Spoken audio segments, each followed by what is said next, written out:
오늘 밤도 이충구 박사님 모시고 국제 정치에 대한 이야기들을 좀 들어보도록 하겠습니다. 박사님 반갑습니다. 네, 안녕하세요. 박사님 근데 오늘은 목소리가 조금 쉬신 것 같습니다. 예, 우리 어제 네네. 라비돌에서 지금 예, 우리 맞습니다. 또 성령 집회하는데 야 어제 정말 사람 무지하게 많이 왔더라고요. 엄청 많이 오셨더라고요. 우리 정말. 네네. 우리는 이제 맨 앞에 이제 특별 자리 앉아가지고 네네. 뭐 노래 많이 부르고 아. 기도 세게 하다 보니까 목이 조금 간 것 같아요. 그러시군요. 네. 오늘은 또 은혜가 되는 방송이 될 것 같습니다. 박사님 지금 우크라이나 러시아 전쟁 관련돼서 먼저 간단하게 이야기를 좀 시작하려고 하는데요. 벌써 전쟁이 시작된 지 68일 정도가 지났다고 68일, 하더라고요. 그렇죠. 네. 어제까지가 68일인 것 같아요. 근데 조금 특이한 건 네네. 러시아가 우크라이나에 대한 점령 속도가 가속이 붙을 거라고 예상을 좀 했었는데 네네. 지금 사실 거의 진전이 없는 것으로 보입니다. 그렇죠. 그렇죠. 네. 왜 그런 거예요? 전쟁 시작하고서 한 일주일쯤 됐을 때 이제 우리가 그 서양에서 뭐 영국이라든가 이런 데 보면은 지도 나오면서 전황을 표시해 주잖아요. 네네. 그러니까 그 러시아가 점령한 곳을 이렇게 빨간색으로 칠했는데 그게 그 전쟁 시작하고 한 열흘쯤 됐을 때 하고 지금하고 그냥 비슷합니다. 그러니까 이제 맨 처음에는 우크라이나 수도 쪽으로도 공격을 했어요. 예. 그래서 수도 쪽은 아예 포기를 하고 그냥 동쪽 그 러시아 사람들 많이 사는 쪽만 지금 러시아가 집중을 하고 있는데 네네. 그 점령 지역의 넓이가 변하지 않고 있습니다. 물론 뭐 후퇴하는 것도 아니고 네. 더 공격하는 것도 아니고 이런 상황이 지나가지고서 그 러시아가 잘 못 싸운다라는 얘기가 지금 많이 나오기 시작하는데 네. 최근에 뭐 최근이라기보다도 한 2, 3일밖에 안 됐어요. 그러니까 5월 1일 뭐 그 무렵에 영국의 그 국방부에서 영국 예. 국방부가 거기 자기네들 그 SNS 이게 그 페이스북인가 트위터인가 내가 확실히 잘 모르겠습니다. 하여간 거기에서 뭐라고 발표를 했냐면은 제가 이제 보기는 폭스뉴스로 봤습니다. 네.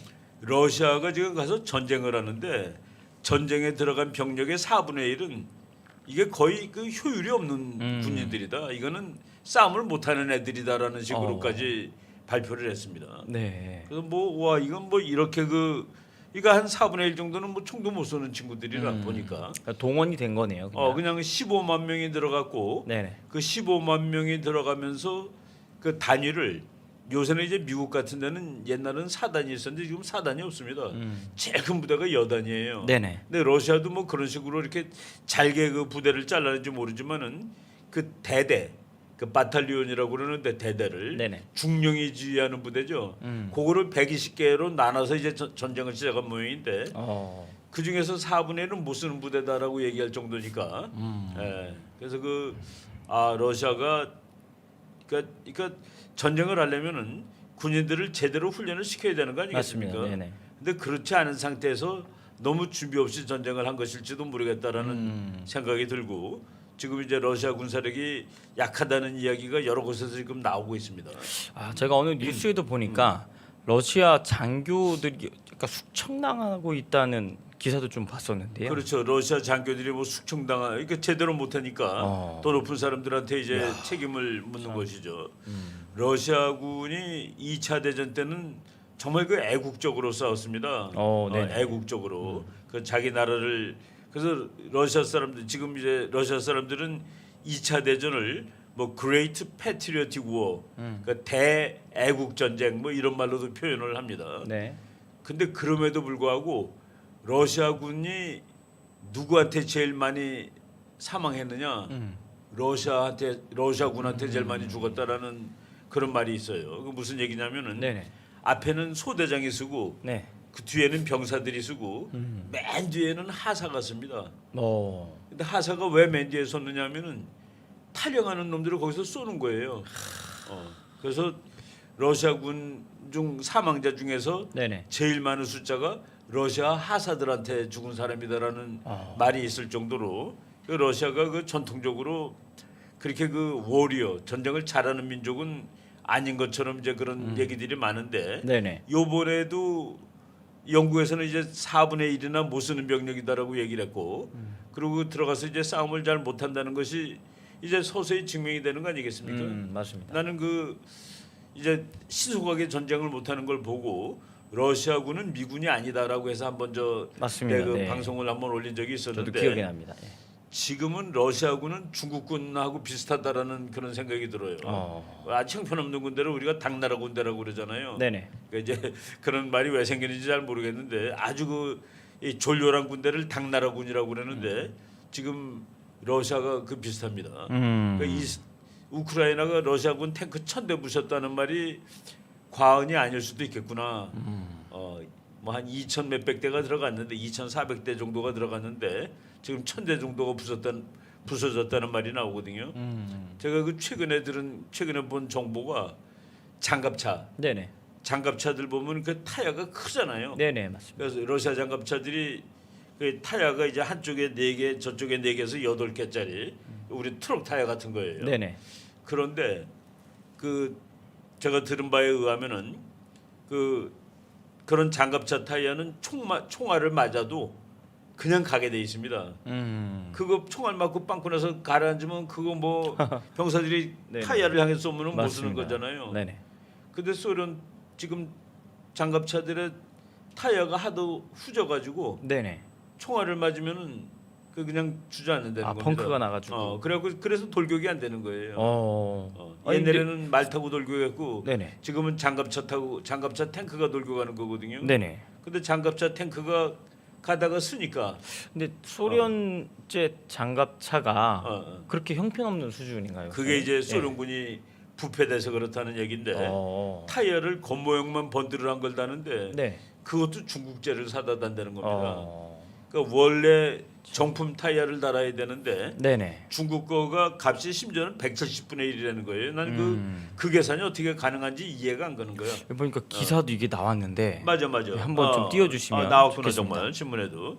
러시아가 전쟁에서 고전하고 있는 이유가 어, 중국산 짝퉁 타이어를 장갑차에 사용했기 그러게 말이에요. 때문이다. 이제 야 참. 그러니까 그 네네. 정말 그러니까 미국 장갑차들 뭐 시속 100km 나는 것들이 있습니다. 예예예. 그 스트라이커 같은 거는 탱크랑 성능이 맞먹는데 장갑차가 속도는 시속 100km를 내고. 네. 근데 걔가 이제 100km를 내려면은 그러니까 캐터필러면 안 되거든요. 탱크 바퀴 같은 거는 100km 도무지 낼 수가 없죠. 네네. 그래서 그 타이어를 다는데 타이어가 총알 맞아 가지고 펑크가 나면 안 되잖아요. 맞습니다. 그러면 정품을 달아야 되는데 정품은 타이어가 총알을 맞아도 그 고무가 다시 메꿔주는 기능까지 합니다. 그냥 가는 거예요. 그러니까 네네네. 주저앉지 않고. 근데 중국 타이어를 소련군 장교들이 바꿔단다는 겁니다. 그러니까 바꿔다는 게 아니라 아예 만들 때 네. 싸구려를 다는 거예요. 그래서 그 돈은 자기네들이 착복하는 거지. 야, 그 군 뭐 내부가 비율이 또 부패하고 있기 때문에 170분의 1이라니 상상이 안 가는 거라.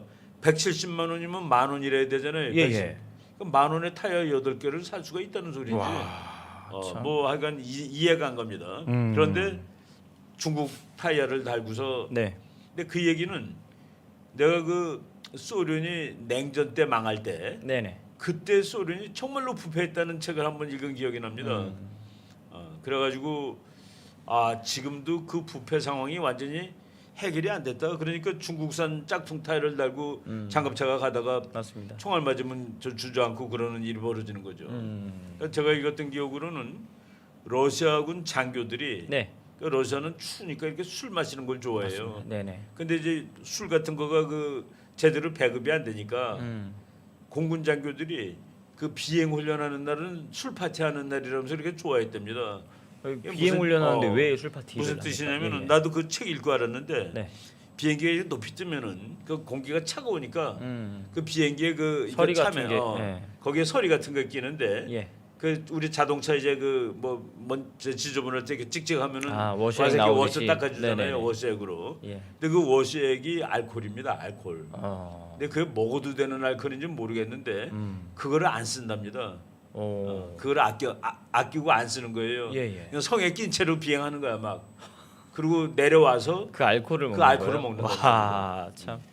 그래서 이게 이 정도로 나라가 망가졌구나는 나라가 부패하면 그렇게까지 될 수 있다는 거죠. 부패하고 네. 그리고 이제 그때 러시아 군대가 이제 징집병인데 징집을 1년에 2번씩 해요. 그러니까 6개월마다 한 번씩 해가지고 네.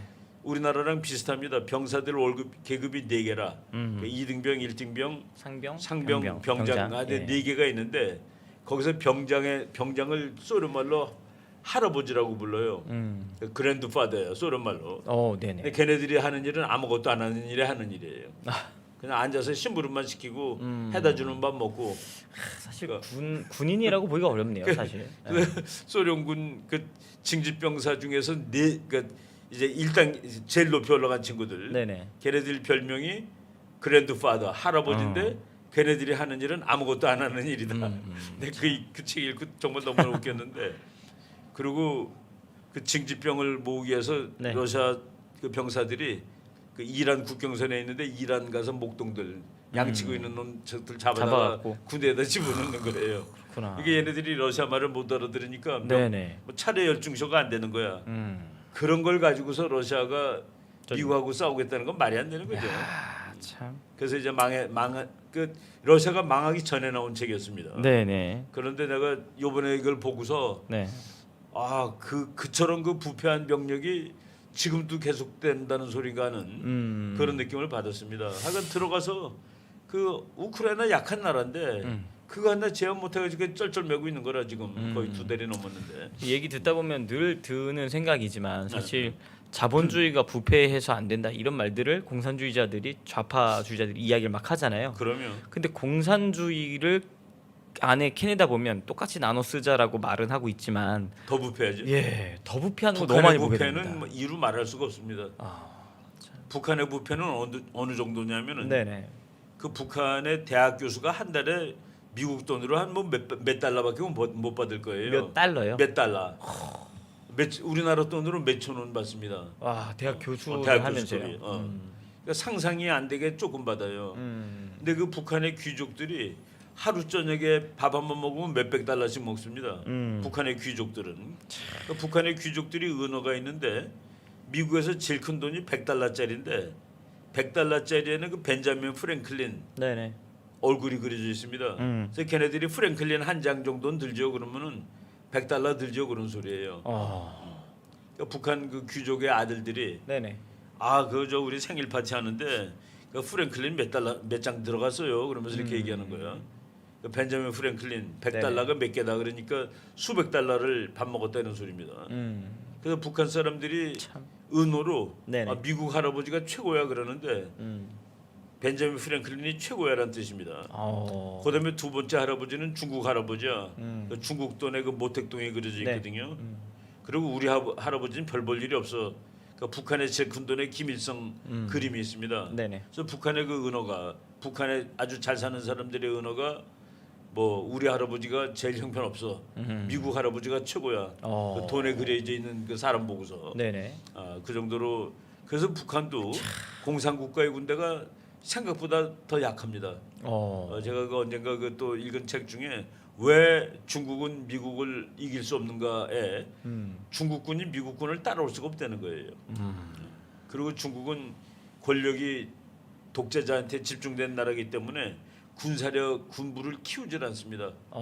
군인이 똑똑하면은 정권을 찬탈한다고 그런 이론까지 있을 정도예요. 이야 그렇구나.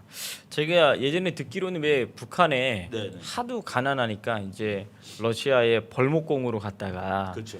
영하 3, 40도의 그 추운 날씨에 벌목공에서 열심히 일한 돈을 이제 집에 있는 어머니한테 다 그렇죠. 붙였는데 막상 일을 마치고 다시 북한 땅에 돌아와 보니까 그렇죠. 어머니가 굶어 죽었다는 얘기를 듣고 그렇죠. 그 돈이 다 또 위로 상납당하고 뺏기고 그러니까. 김일성, 김정은한테 그렇죠. 다 그렇죠. 넘어가 버리니까 그렇죠. 그 얘기를 듣고 이제 탈북을 했다는 분의 이야기도 그럼요. 들어보고 그럼요. 그러니까 이게 부패가 정말 심각합니다. 공산이라고 하는 게 말은 아름다워 보이는데 나눠서 서로 함께 인간 잘 사회에서 살자. 그래서 안 되는 거예요. 맞습니다. 네. 그러니까 인간의 본능을 거부한 자본주의는 최고는 아닌데 네네. 인간의 본능에 맞아요 그게. 너 열심히 해. 음. 열심히 돈 벌어 그럼 다 네 거야. 그러니까 보는 거야. 맞습니다. 너 열심히 일해가지고 돈 많이 벌어서 우리 다 놀아갔자 그럼 누가 열심히 하겠어요? 선생님 참 이거 자꾸 곁길로 자꾸 제가 나가서 그러다 보니까 사실 뭐 주 52시간 막 이런 근무 있잖아요. 시간이요. 더 일하고 싶어도 일을 못 하게 막는. 그 말이 안 되는 거죠. 나는 일을 더 해서 돈을 더 받고 싶은데. 그러니까 우리 고등학교 3학년 아이들이 정말 잠을 조금 자고 더 좋은 학교 가려고 밤새서 공부하는데 공부하잖아요. 예. 너 12시면 무조건 자야 돼 그런 소리랑 똑같은 거지. 맞는 것 같습니다. 안 그렇겠습니까? 맞습니다.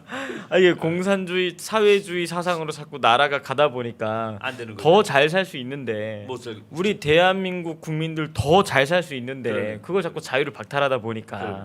망가져가는 나라를 보면 참 안타까운 마음이 많이 듭니다. 빨리 진짜 이번 정권을 통해서 그런 우리 국민들에게 진짜 건강하고 건전한 자유가 더 부여됐으면 지금 좋겠습니다. 저기 어제 네. 신문에다 나오는 이것도 한번 좀 띄워주세요. 아, 설명해 주신 그 얘기 같은데요. 그 벤자민 프랭클린이 딱 그려져 있어요 거기.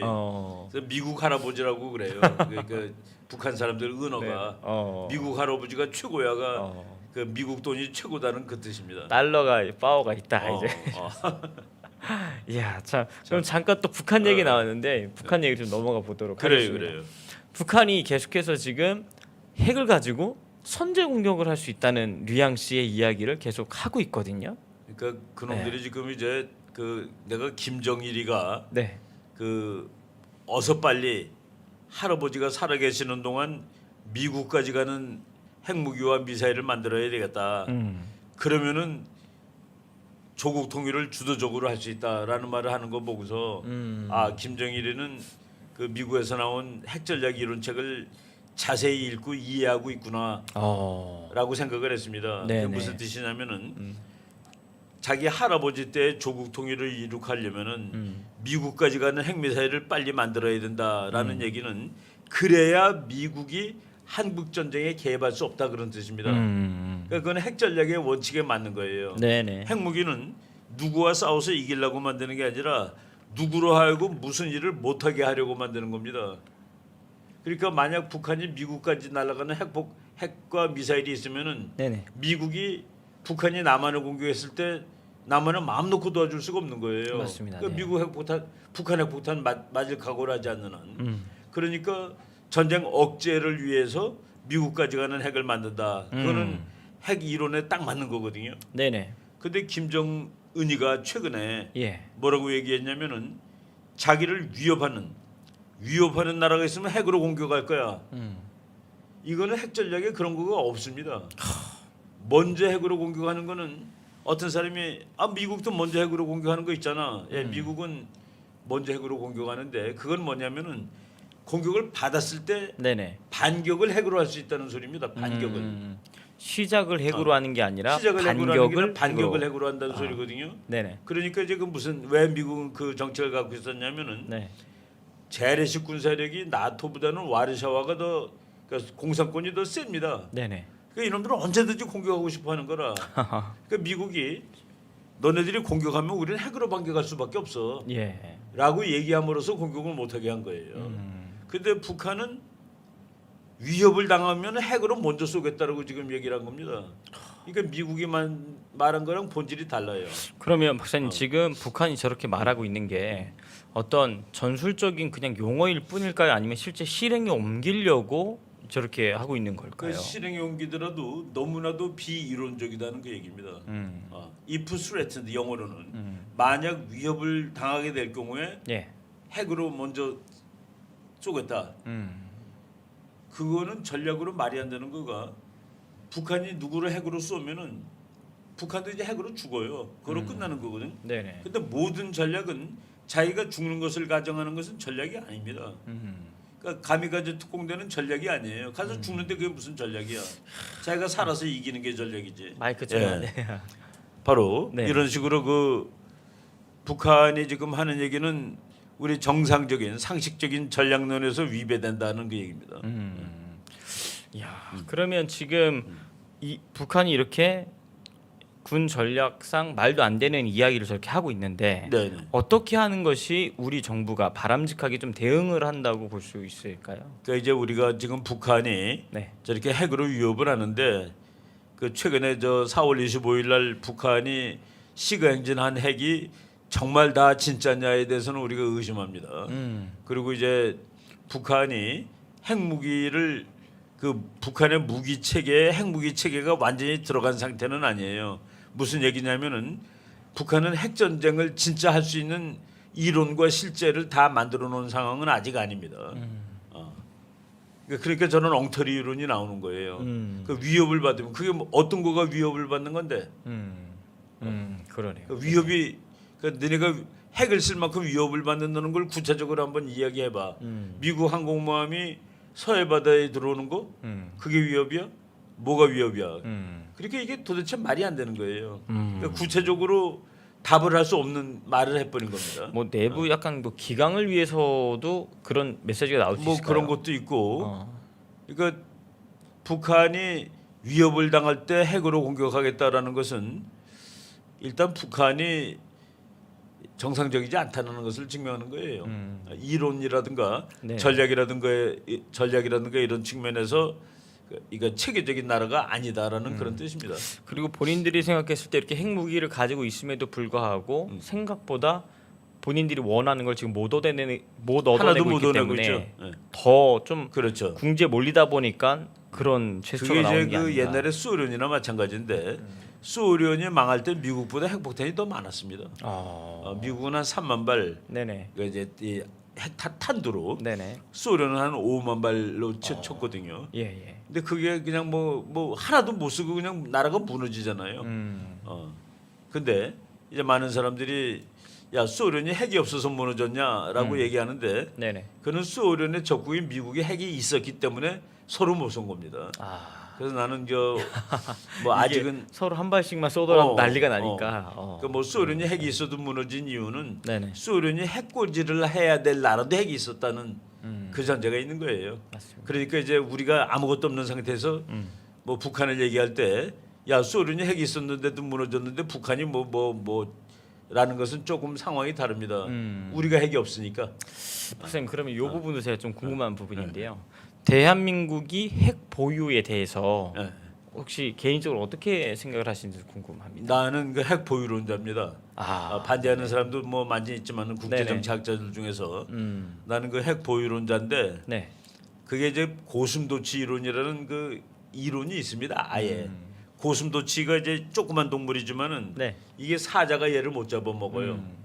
사자들이 그거 잡아먹으려고 그 동물의 너무 왕국 많은 피를 흘려야 되는데. 동물의 왕국 영화에 가까다 잡아먹으려고 표 보면은 네. 그 이놈들이 막 가시에 찔립니다. 예, 이렇게 막 얼굴에. 예.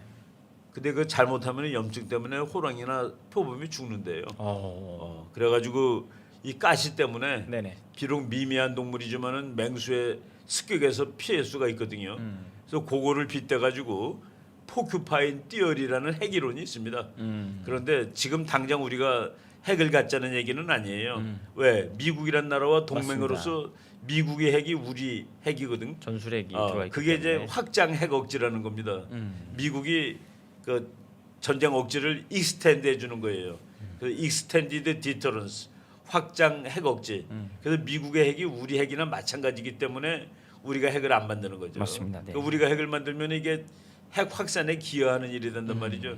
세계의 많은 나라가 핵을 가지고 싶어 할 테니까. 네네. 그래서 우리가 지금 뭐 핵을 만드는 건 자제하지만은 최악의 경우에 우리를 지키려면 우리 핵이 최고다라는 그런 거는 뭐 부인할 수가 없죠 누구든지. 그렇군요. 네. 선생님 그러면 지금 이제 조금 또 흥미로운 주제로 좀 넘어가 보려고 하는데요. 목사님께서 이렇게 설교하시는 도중에 로버트 베로라고 하는 학자에 대한 이야기를 빌어서 성도님들께 이야기해 주시는 대목들이 몇 가지가 있으시잖아요. 네네. 그래서 로버트 베로의 그 경제 이론이나 학술에 기록된 내용들을 보면 좀 재미있는 내용들이 있다고 말씀을 해주셔가지고 오늘 그 내용을 좀 들어보고자 합니다. 네네. 우리 그 목사님이 이 설교하시거나 또 이제 우리 광화문 같은 데서 연설하실 때 예.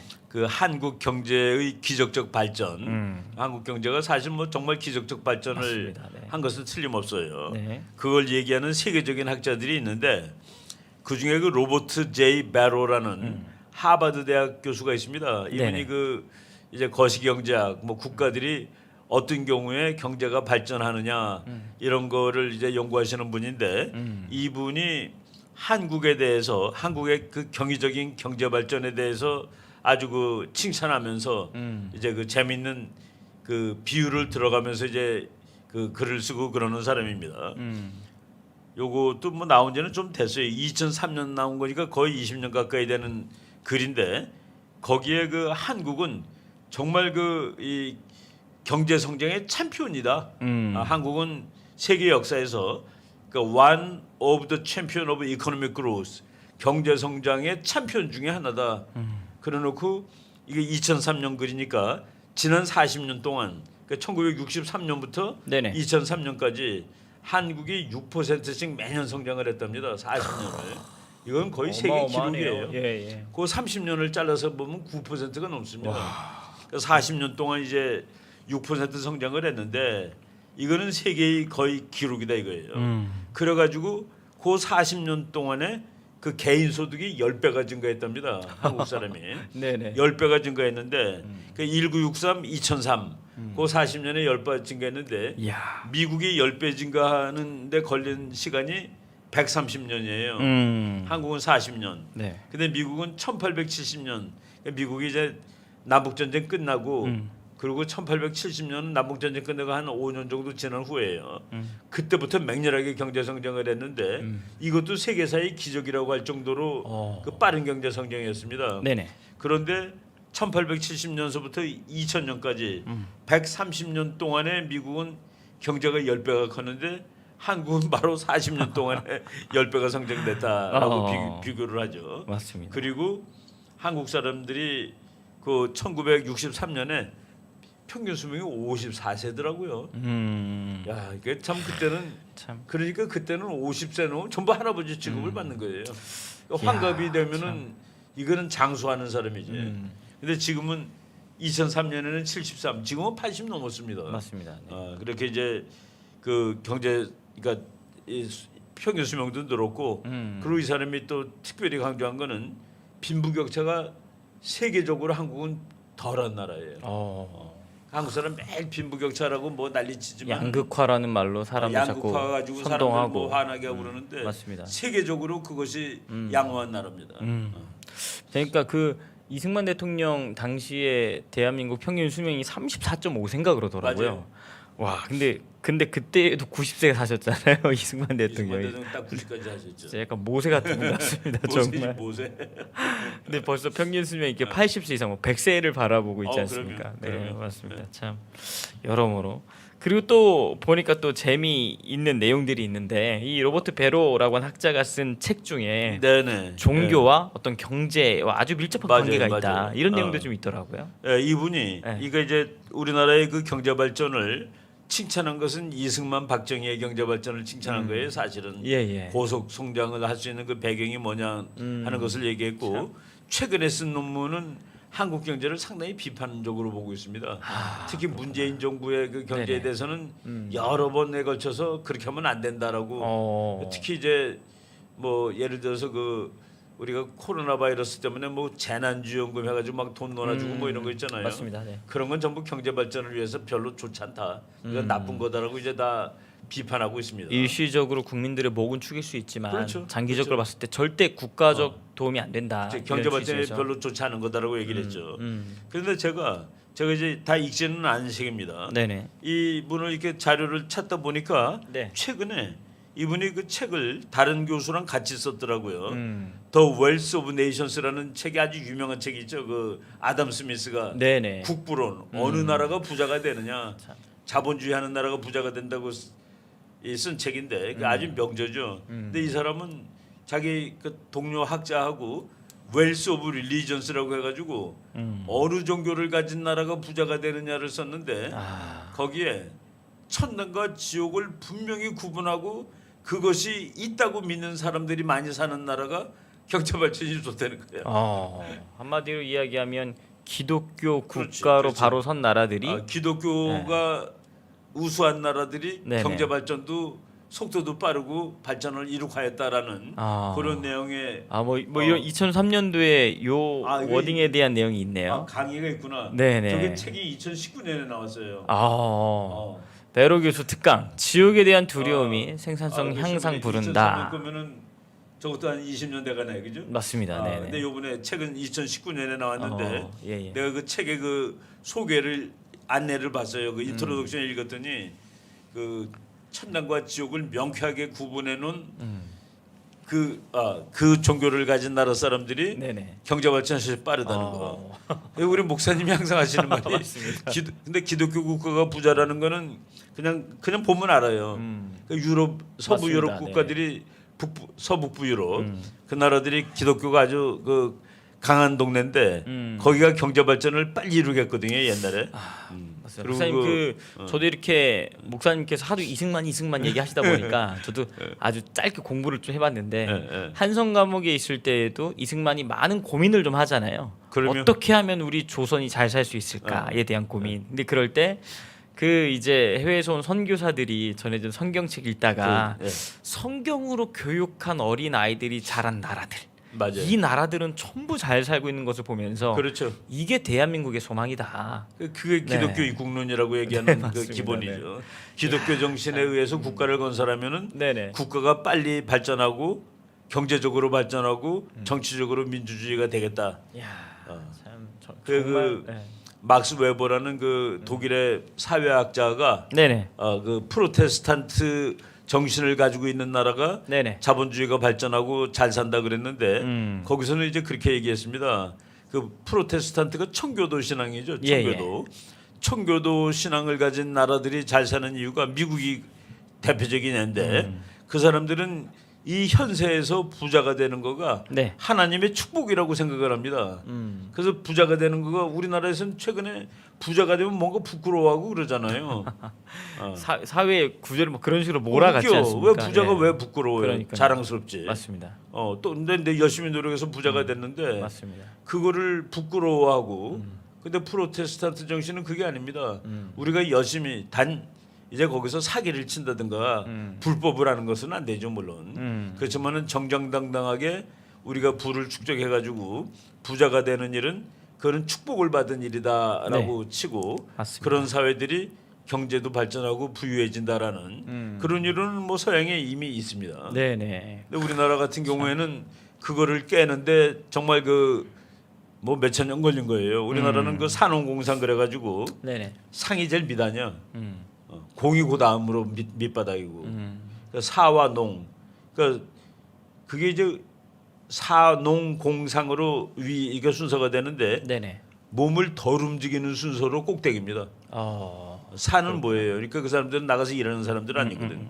앉아서 글씨 쓰는 사람들이지. 네. 농은 그냥 농사 짓는 거니까 또 몸의 움직임이 좀 덜합니다. 공은 몸의 움직임이 너무 많잖아요. 공과대학, 네네. 뭐 망치질 뭐 이런 거. 상은 돌아다녀야 되잖아요. 옛날 같으면. 네네. 그 상과 공을 비하한 나라인데 지금 우리나라 최근의 경제 발전은 상과 공을 위로 올린 거거든요. 맞습니다. 근데 네. 그거를 깨기 위해서는 참. 이 사람의 정신을 바꿔야 되는 거죠. 그것이 바꿔놓은 것이 이승만 박정희 정부라고 보시면 되는 겁니다. 맞습니다. 그 배로 교수가 경제 경제 발전론을 하다 보니까 이제 한국도 모델로 보고 미국 모델로 보고 네네. 남북 전쟁 뭐 한국 전쟁 종교 이런 거 다 따지다 보니까 그런 얘기들이 지금 나오는 거죠. 박사님 그러면 이 시청자분들께서 로버트 베로 교수님에 대해서 잘 모르실 수 있잖아요. 이분이 얼마나 업적을 가지고 계신 분인지 간단하게 좀 소개를 해주신다면. 예, 뭐 우리가 그 하버드 대학 그러면 경제학에서는 저 하늘입니다. 미국에서 이제 제일 좋은 경제학과가 하버드 대학 경제학과하고 그리고 또 끝내주는 경제학과가 시카고 대학이에요. 시카고 대학 경제학과는 노벨상이 아주 수두룩합니다. 네네. 시카고 대학은 그 자유, 그러니까 우리 그 자본주의 경제학의 총본산입니다. 예. 우파 경제학이라고도 그러고. 그래서 시카고 대학에 그래서 그 남미에 있는 그 많은 나라들이 이제 공부를 젊은 친구들을 미국 시카고 대학에 유학을 보냅니다. 그러니까 경제 발전에 대해서 이제 배우려고. 그래서 그들이 가가지고 남미가 한때 그냥 아주 재빠르게 경제 발전을 했었어요. 네네. 그 이제 1900년대 초반 그때. 그래서 그 남미의 경제 발전을 아주 엄청나게 발전시킨 그 이 남미의 관리들을 시카고 보이스라고 그럽니다. 시카고의 소년들. 네네. 시카고 대학을 공부한 야, 근데 하버드 그렇구나. 대학에 하버드 대학이 바로 시카고 대학하고 이제 서로 맞짱을 뜨는 초명문 대학인데 거기에서 이제 뭐 평생 그 교수로 계시는 그 로버트 제이 베로 지금은 많이 나는 그 젊은 사진 갖고 있는데 많이 늙으셨네. 사진 좀 띄워주세요. 네, 맞습니다. 저분이 그 우리 목사님이 네네. 연설하실 때 많이 사용하는 교수인데 그 한국의 경제 발전을 보고 감탄한 사람입니다. 미국도 정말 그 세계적인 맞습니다. 놀라운 네. 경제 발전인데 어. 경제 발전이 10배가 되는 그 과정이 한국은 40년, 미국은 130년을 맞습니다. 비유한 사람이니까. 참 이런 얘기 들으면 막 그 자부심이 생기는데 그러면 또 최근에 대한민국을 바라보면서 이렇게 쓴소리 하셨다는 얘기를 들으면 야, 그 잃어버린 그렇지 시간들을 너네들 우리가 빨리 잘했는데 왜 지금 와서 헤매는 거야? 왜 다른 맞습니다. 생각하는 거야? 그런 소리예요. 맞습니다. 또 최근에는 한국 정부에 대해서 2017년 이후에 저분이 한국에 대해서 코멘트한 거는 상당 부분이 비판적입니다. 지난 5년 그랬잖아요. 맞습니다. 네. 참 박사님 통해서 오늘도 여러 가지 주제에 대해서 이야기를 좀 들어봤죠. 우크라이나 사태에 대한 러시아의 지금 현재 상태 그리고 또 북한 핵무기에 대한 진짜로 이게 전술적으로 맞는 것인지에 대한 이야기도 좀 들어봤고요. 그리고 로버트 베로 하버드대 교수께서 하셨던 아주 이 흥미로운 이야기 여러분 아까 들으셨지 않습니까? 종교가 경제에 미치는 아주 그 연관성이 깊은 내용들에 대해서도 함께 좀 들으실 수가 있었습니다. 박사님 그 또 이제 다음 주 또 되면 아마 국제 정치가 또 다르게 또 막 흘러갈 텐데 그렇죠. 제가 좀 이렇게 주시하게 되는 건 사실 북한의 동향이거든요. 우리가 이제 북한을 예의주시를 해볼 필요가 있을 것 같아요. 제가 그 북한의 열병식에 대해서 조금 좀 나는 의심한다라고 했는데 네네. 북한에서 오신 분이 교수님 알고 계세요? 알고 계시는 것 같아요 그러더라고. 예예. 그 나는 뭐 알고 계시거나 뭐 특별한 그 정보를 얻은 것은 아닙니다. 네네. 근데 아무리 봐도 너무 의심스럽다 이게 이 정권이 지금 정상인지에 대해서. 예예. 근데 이제 탈북하시고 북한 사정에 대해서 좀 소상히 알고 계시는 분이 뭐 교수님 그 말씀하시는 거 보고서 알고 계시는 것 같다는 느낌을 받았습니다 그러는데 네네. 뭔가 비정상적인 일이 일어나고 있는 것 같아요. 우리가 이 뭐 정보로 이제 신문에 공개하지 않을 네네. 공개할 수 없는 이런 일들이 일어나는 것 같아요. 네. 아무래도 그리고 네. 그렇게 엉터리로 오래 갈 수가 없거든요. 아까 우리가 벤자민 프랭클린 얘기했지만은 북한의 귀족들이 정말 자기네들은 그 몇백 달러 그 저녁을 먹는데 몇백 달러가 들었다는 얘기예요. 교수가 한 달에 몇 달러도 못 받는 나라에서 네네. 이런 그 말도 안 되는 일이 벌어지는데 그런 정권이 오래 지탱된다는 게 이해가 안 되는 거죠 오히려. 맞습니다. 네. 여러분 이번 정권을 통해 또 목사님께서 계속 이렇게 애국 그 성령의 나타남 집회를 하고 계신 건 자유 통일을 위한 목표를 딱 깃발을 걸고 하고 그렇죠. 계시거든요. 그렇죠. 네, 또 이를 위해서도 이중근 박사님께서도 함께 힘을 보태주고 계십니다. 그리고 이제 며칠 안 있으면 또 교민청 행사가 있습니다. 대대적인 행사가 지금 기다리고 있는데요. 박사님 교민청 행사에 대해서도 간단하게 코멘트를 좀 부탁을 드리겠습니다. 예, 5월 우리가 이제 5월 17일서부터 18일, 19일 그 2박 3일 동안 그 롯데 호텔 저 소공동에 있는 롯데 호텔에서 이제 세계 교민청 창립 대회를 갖게 되었습니다. 우리가 그 일을 시작한 기간은 그렇게 길지가 않아요. 길지가 않음에도 불구하고 지금 현재 550명 정도의 그 해외 임원을 일단 구성하는데 뭐 구성할 수가 있었습니다. 그리고 그 중에서 거의 한 260분 정도가 서울에 또 이제 방문을 하시고 그래서 우리 생각보다는 참 우리 동포께서 열정적으로 이렇게 후원해 주시고 참여해 주셔가지고 정말 대단하신 것 같습니다. 그 힘이 합쳐지면은 네네. 아직 그 힘이 폭발할 수 있습니다. 이야, 이 막강한 에너지를 네네. 좋은 목적을 위해서 사용하면은 맞습니다. 대한민국 뭐 멀지 않아 통일하고 세계적인 강대국 갈 수 있습니다. 맞습니다. 네. 그런 날을 우리가 그 빨리 앞당기기 위해서 네네. 우리 해외 동포하고 우리 조국이 서로 잘 결합하자는 그런 의미에서 이제 세계 한인 교민청 만들었는데 뭐 잘 되는 것 같습니다. 맞습니다. 네. 여러분 교민청 행사부터 해가지고 모든 게 지금 다 이 우리가 자유통일에 포커스를 맞춰서 그렇죠. 함께 가고 있거든요. 여러분 함께 또 기도해 주시고요. 많은 후원 또한 부탁을 드리겠습니다. 그리고 이충 박사님 모시고 매주 이게 저희가 녹화 방송을 진행할 때는 화요일이고요. 방송 나간 날은 목요일입니다. 그래서 여러분 보실 때는 목요일에 보실 수가 있을 텐데요. 매주 목요일 저녁 이충구 박사님 모시고요.